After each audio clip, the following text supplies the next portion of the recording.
هو آدم سمى الحيوانات نفس الأسماء اللي احنا بنقولها دلوقتي؟ فدعا آدم بأسماء جميع البهائم وطيور السماء وجميع حيوانات البرية. تكوين 2 عدد 20. السؤال ده ليه إجابات كتير، خليني أشرح لك. أولاً، آدم مسماش كل الحيوانات أو المجموعات أو الأصناف بأسماء، هو سمى بس أسماء كل أنواع الحيوانات اللي ربنا جابها له. ساعتها ما كانش كل الحيوانات والأصناف موجودة. بطريقة تانية، هو سمى بس أسماء جنس أو نوع الكلب والقطة والحصان.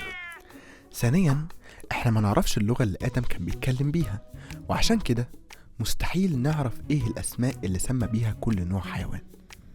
ثالثاً، لما ربنا بلبل ألسنة الناس وقت برج بابل، ممكن تكون الأسماء اللي سماها آدم قلت بالسبب ده، ولو لأ برضو احنا ما نعرفش كانت ايه.